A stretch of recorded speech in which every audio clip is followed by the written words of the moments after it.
আসসালামু আলাইকুম সম্মানিত ভিউয়ার্স, আমরা আমাদের ঐতিহ্যবাহী ইসলামাবাদ ঈদগাহ মাঠে নামাজ না পড়লে আমাদের মনই ভরে না, আমাদের ভালো লাগে না। আমরা চাচা ভাতিজা পবিত্র ঈদুল আজহার নামাজের শেষে আমরা বেরোইছি।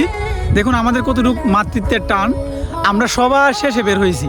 আমি এবং আমার কাকা, সে বলতেছে কাকা চলো আমরা একটু আজকে পরিশেষে যাই, আমরা আমাদের মাঠটিকে দেখে দেখে যাই।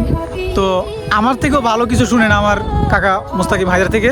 হায়দার, আজকে আমরা ঈদুল আজহার নামাজ পড়লাম, তোমার কেমন লাগছে? অনুভূতিটা কীরকম লাগছে? আসলে এই অনুভূতিটা সত্যি বলে প্রকাশ করার মতো না। এখানে আসলে মনে হয় যে একটুকু জান্নাতে আসছি। ঠিক, কারণ ঈদুল আজহার নামাজে আমরা আসছি। আমাদের এলাকার অনেকেই মনে করে যে কুরবানি মনে হয় আগে দিয়া গুস্তটা আগে হেলেলে নিজের কাছে ভালো লাগে। বুঝি।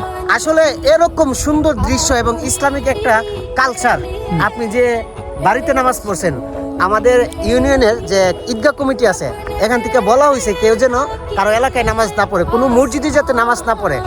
আপনারা কেন বারবার মসজিদে নামাজ পড়তেছেন?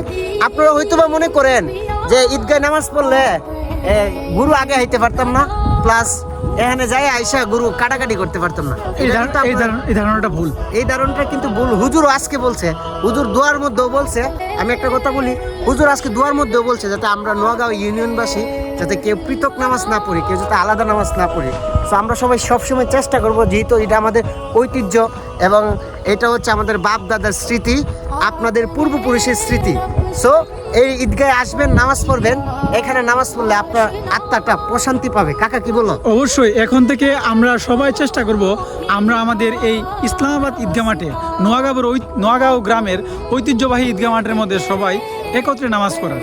আজকেও কিন্তু কমপক্ষে হলো 10 থেকে 15,000 মানুষ হয়েছে। আপনারা মনে করেন না যে আপনারা না আসলে ঈদগায় মানুষ হবে না।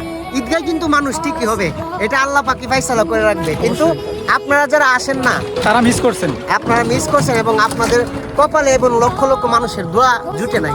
তো আমি আশা করব আপনারা প্রত্যেকে চেষ্টা করবেন দুইটা ঈদ আমরা যেন ঈদের মাঠে এসে পড়ি। আমাদের নবীজি বলছে যে আমাদের নবীজও দুইটা ঈদগার মাঠে গিয়ে পড়তেন।